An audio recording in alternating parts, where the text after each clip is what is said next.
saya Daud Ali berbagi ayat, dan hari ini kita akan berbagi ayat dan saya akan ambil 2 ayat dari ini dan saya akan bagikan untuk kita semua. Dan ayat yang pertama Yohanes 14 ayat 7. Damai sejahtera aku tinggalkan bersamamu dan damai sejahtera aku kuberikan kepadamu. Dan dari sini kita ambil 1 ayat supaya kita mempunyai 2 ayat hari ini. Dan saya akan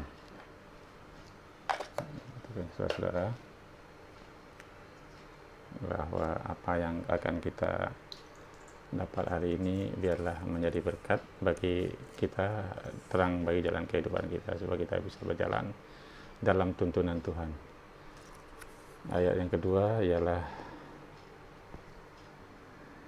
Yeremia 3 ayat 12. Mukaku tidak akan muram terhadap kamu, so aku ini murah hati, demikianlah firman Tuhan, tidak akan murka untuk selama-lamanya. Kita akan coba pelajari ayat ini karena saya ingin dapat referensinya bagaimana kenapa Tuhan murka dan kenapa Tuhan tidak murka kepada kita.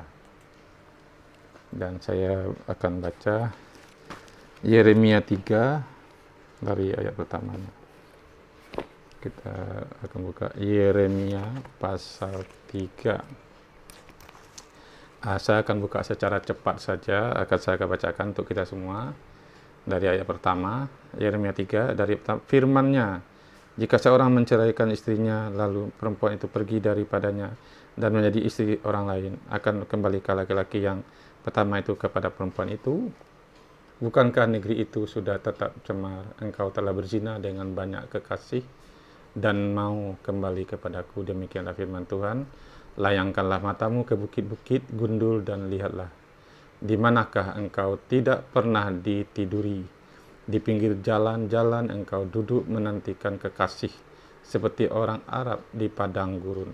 Engkau telah mencemarkan negeri dengan zinamu dan dengan kejahatanmu. Sebab itu di Tirus hujan tertahan dan hujan pada akhir musim tidak datang. Tetapi dahimu adalah dahi perempuan sundal. Engkau tidak mengenal malu, bukankah baru saja engkau memanggil aku Bapakku? Engkaulah kawanku sejak kecil, untuk selama-lamanyakah ia akan murka atau menaruh dendam untuk seterusnya? Demikianlah katamu, namun engkau sedapat-dapatnya melakukan kejahatan. Ayat 6, Tuhan berfirman kepadaku dalam zaman Raja Yosia, sudahkah engkau melihat apa yang dilakukan Israel, perempuan murtad itu? Bagaimana dia naik ke atas setiap bukit yang menjulang dan pergi ke bawah setiap pohon yang rimbun untuk bersundal di sana. Pikirku sesudah melakukan semuanya itu, ia akan kembali kepadaku, tetapi ia tidak kembali. Hal itu telah dilihat oleh Yehuda saudaranya, perempuan yang tidak setia.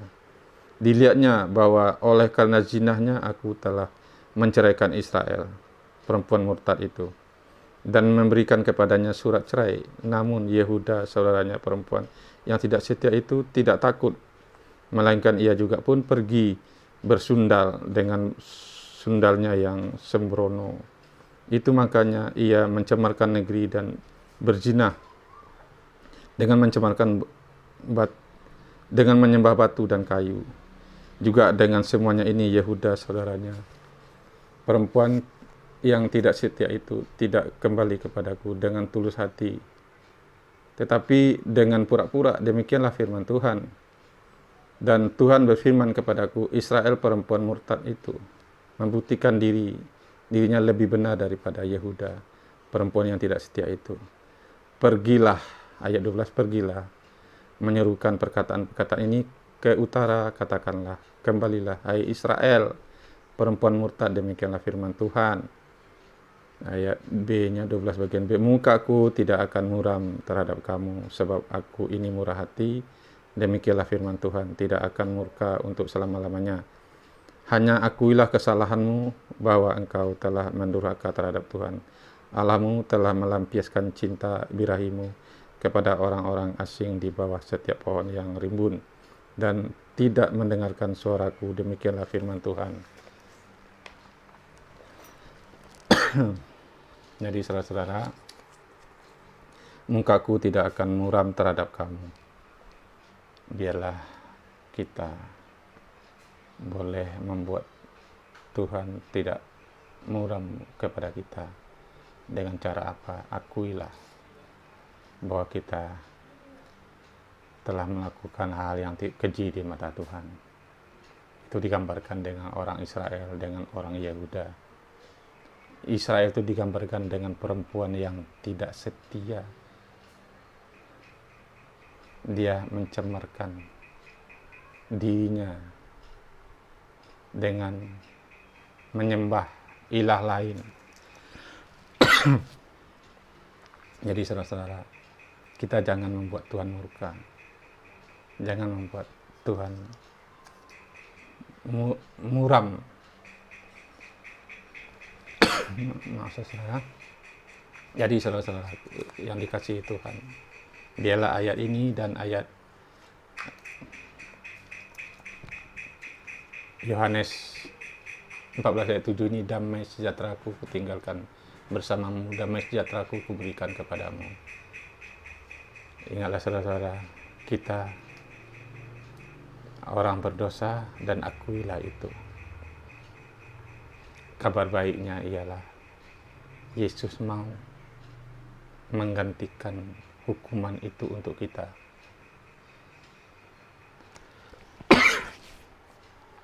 Yesus mau terhukum untuk kita, supaya kita memiliki damai sejahtera, supaya kita memiliki kemurahan, kasih dari Tuhan. Jadi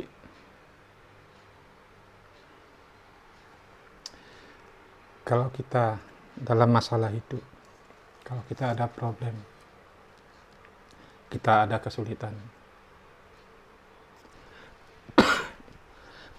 ingatlah, akuilah bahwa kita butuh Tuhan.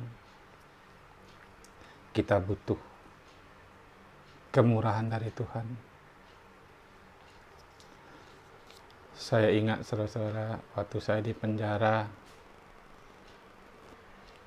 saya punya teman satu tempat tidur dengan saya, satu blok. Dia selalu mengeluh. Dia mengeluhkan ya makanan yang tidak layak. Dia mengeluh tempat tidur yang tidak layak. Dia berkeluh kesah, saudara-saudara.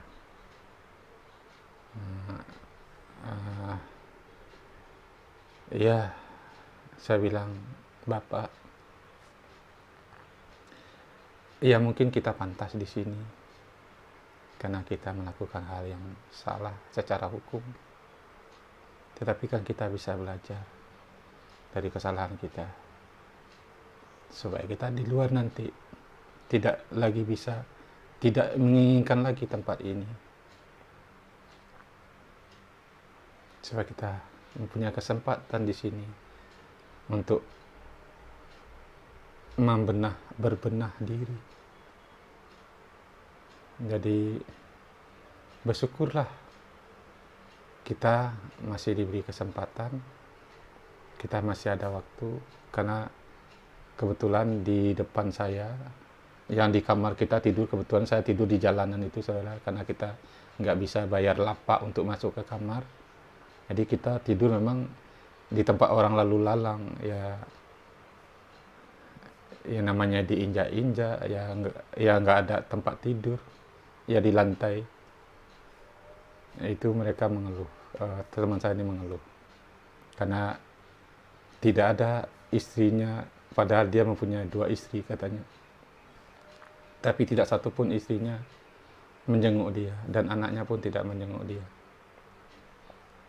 Saya tidak tahu apakah anaknya malu, atau si istrinya malu, atau istrinya kenapa gitu, sampai-sampai tidak mau menjenguk gitulah, tidak mau mengunjungi dia di penjara. Nah, jadi itu membuat dia merasa eh, tidak mendapatkan perhatian lah. Jadi kebetulan di tempat saya itu ada, pagi-paginya dia masih sehat olahraga, tapi jam 1 malam dia meninggal, saudara. Coba Bapak lihat, orang yang di depan kita, dia baik-baik saja, tetapi tiba-tiba dia sudah tidak lagi ada di dunia ini. Dia tidak bisa lagi memperbaiki atau bertobat atau minta ampun atau melakukan sesuatu yang ingin dia lakukan, memperbaiki diri, dia sudah tidak bisa lagi. Tetapi kita masih bisa, Pak, diberi waktu untuk kita bisa berbenah supaya kita keluar nanti dari penjara ini, kita bisa lebih baik lagi dari sebelumnya, supaya kita tidak lagi di tempat ini dan supaya kita tidak kembali lagi ke sini. Kenapa kita tidak bisa menikmati itu? Jadi saudara-saudara, bukankah hidup itu patut kita syukuri? Saya bilang, tetapi akhirnya dia jatuh sakit, saudara, dirawat di rumah sakit penjara. Setelah diberi satu oksigen, satu tabungnya habis karena saudaranya atau nggak ada saudaranya yang besuk, nggak ada juga istrinya, keluarganya yang besuk. Saya tidak tahu apakah ada aturan penjara hanya kalau satu tabung itu habis, kalau tidak disambung lagi, atau memang tabungnya sudah tidak ada lagi tersedia, dia tidak lagi diberi oksigen lanjutan. Akhirnya dia sempat minta, Pak Daud, saya pingin yang manis-manis, katanya gitu, makanan yang manis-manis. Saya sempat carikan makanan yang manis itu, saya sempat kasih dia wajik atau apa namanya kalau di sini ya, dari ketan itu dikasih gula merah. Nah, itu saya sempat kasih dia itu. Setelah waktu saya kasih, dia sempat bicara kepada saya, Pak Daud, ternyata selama ini saya tidak mensyukuri hidup. Pak Daud, benar, ternyata hidup itu sendiri patut disyukuri. Jam 4 sore dia berkata seperti itu, jam 5 pagi subuh saya diberitahu dia sudah tidak ada. Dia sudah meninggalkan dunia ini.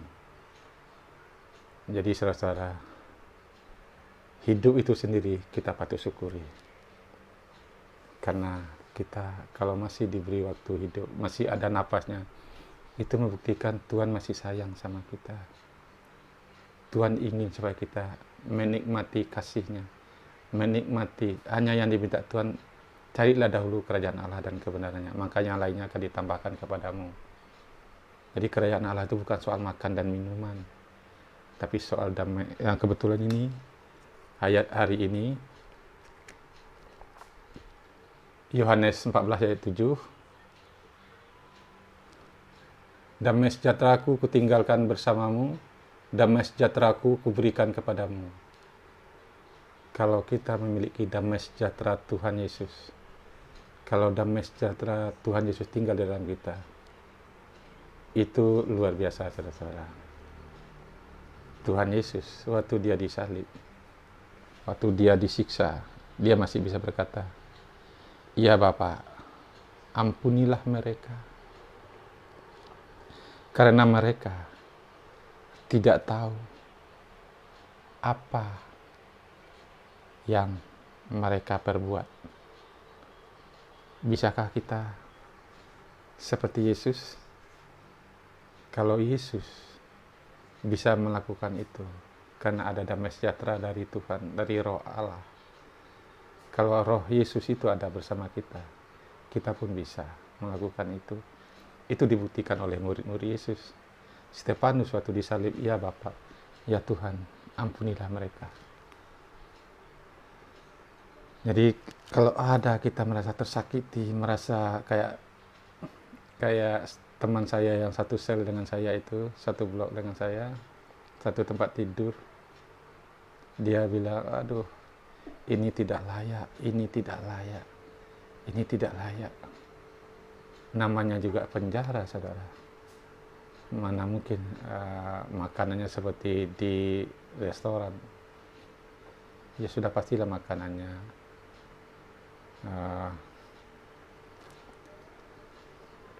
ya kalau orang penjara tahulah nasi cadong namanya. Yang namanya nasi cadong itu, saudara, ya ampun. Ada ikannya itu, ikan kayaknya ikan Indosiar katanya. Apa itu, ikan merah masih bersisik gitu, saudara. Nah, kadang itu busuk, saudara. Ya itu yang ada. Kalaupun ada sayur, kadang ada tempenya kecil. Kalaupun pernah daging, saudara, dagingnya kecil sekali segini.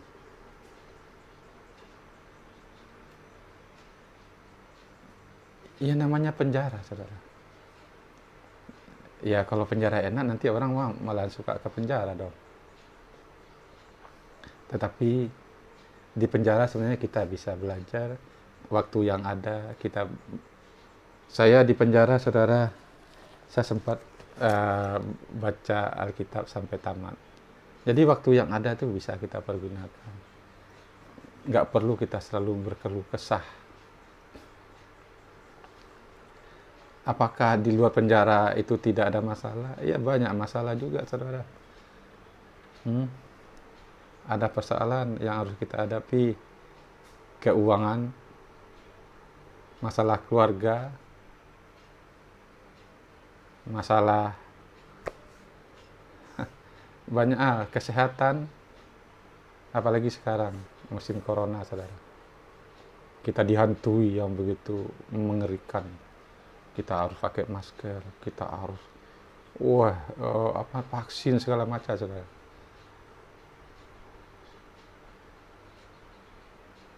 Jadi kemarin saya sempat kena positif katanya COVID. Saya tidak tahu apakah COVID itu begitu mengerikan, karena saya serumah. Waktu saya kena COVID, anak laki-laki saya tidak mau pakai masker. Katanya kalau pakai masker itu justru dia akan menghirup oksigen, racun-racun apa yang telah kita keluarkan, kita hirup lagi gitu. Jadi dia lebih senang menghirup udara tanpa masker gitu. Saya bilang, kamu pakai dong dek, takutnya kamu ketular, bapak positif loh. Tetapi dia nggak mau. Tapi faktanya putra saya sampai sekarang aman-aman saja dari COVID, padahal saya positif. Kalau COVID itu begitu mengerikan, tapi anak saya yang laki-laki katanya, mungkin saya sudah kena berkali-kali Pak dengan virus itu, tetapi kalau imun kita bagus, kalau kita tidak begitu dihantui, ya biasalah virus, ya kayak yang lainnya juga. Tapi kalau imun kita bagus, ya dia yang kalah. Tapi putri saya beda rumah dengan saya, dia malah juga positif COVID. Kalau COVID itu begitu mengerikan, ya begitu menular, kenapa anak saya nggak kena? Nah, itu juga jadi pertanyaan saya. Karena saya bukan dokter, bukan juga ini, tetapi ini pengalaman nyata, ada real dalam hidup saya. Saya kena, tetapi anak saya satu rumah dengan saya nggak kena. Padahal saya positif. Tetapi anak saya sampai hari ini tetap sehat dan negatif dan tidak kena COVID. Bahkan waktu saya suruh tes, ya udah Dede tes aja, siapa tahu apa negatif apa positif. Ya udah, uang untuk ngetesnya itu kasihkan uang jajan saya aja Pak, katanya gitu. Saudara tahu, saya waktu pertama tes COVID itu 250.000 dulu, saudara. Tapi yang kedua 150.000. berkali-kali, bayangkan aja, 3 kali tes, 1 kali 150, yang satu 250, yang satu lagi 150, berapa tuh? 500.000 lebih loh, baru 1 orang loh. Anak saya pertama kali tes itu 120, tapi tes kedua 120, tes keduanya jadi 150. Loh kok beda? Katanya kemarin tuh ada ini, harga promosi, katanya harga, ya sekarang udah beda katanya. Bayangkan aja, kita dites berkali, duit kita berapa. Terus kita kerjaan, kita dirumahkan, kita di rumah, tempat kerja kita tutup, terus kita diisolasi, padahal kita harus tetap makan, harus tetap hidup. Saya tidak tahu apakah begitu berbahaya. Kalau begitu berbahaya, kenapa anak saya tidak kena pada satu rumah dengan saya? Jadi ini pengalaman, tapi ini fakta yang saya alami. Saya tidak tahu begitu berbahayakah. Tapi kalau anak saya percaya, yang akan membunuh kita bukan COVID itu. COVID itu kayak flu, kayak yang lain, itu tidak akan membunuh kita katanya. Kalau saya bilang, kamu sok tahu, tapi dia buktikan ke dirinya bahwa dia sampai detik ini dia tidak kena, padahal dia tidak pakai masker. Jadi saudara-saudara, biarlah kita belajar untuk apa yang berkenan kepada Tuhan, supaya kita bisa mengalami di mana mukaku tidak akan muram, muka Tuhan tidak akan muram terhadap kita. Tuhan ini murah hati, demikianlah firman Tuhan, tidak akan murka untuk selama-lamanya. Hanya akuilah, ayat 13, hanya akuilah kesalahanmu dan bahwa engkau telah mendurhaka. Jadi kalau kita mendurhaka, kita hidup di luar Tuhan, hidup dengan pergi ke dukun-dukun, pergi ke orang-orang pintar, dan menerima sesuatu roh-roh bukan dari Tuhan. Kita roh-roh yang sudah dimurkai. Kita bertanya kepada arwah-arwah yang sudah dimurkai itu, apalagi arwah orang mati. Seperti Saul, dia bertanya kepada arwah-arwah. Jadi jangan sampai kita ditipu oleh iblis, karena iblis itu dia pandai sekali menyamar, seolah dia adalah malaikat terang, tetapi dia adalah malaikat kegelapan yang menipu kita, yang membuat kita jauh dari Tuhan. Itu di mata Tuhan kita adalah bersundal secara rohani. Kita mencemarkan roh kita mencemarkan jiwa kita dengan ilah asing yang pada hakikatnya dia bukan Tuhan. Jadi biarlah kita menerima damai sejahtera dari Tuhan, dan damai sejahtera yang diberikan dari Tuhan kepada kita. Ya puji Tuhan saudara-saudara, apa yang kita baca hari ini biarlah kita akan renungkan, biarlah kita bisa membuat Tuhan tidak muram. Dengan cara apa? Kita bertobat dan mengakui.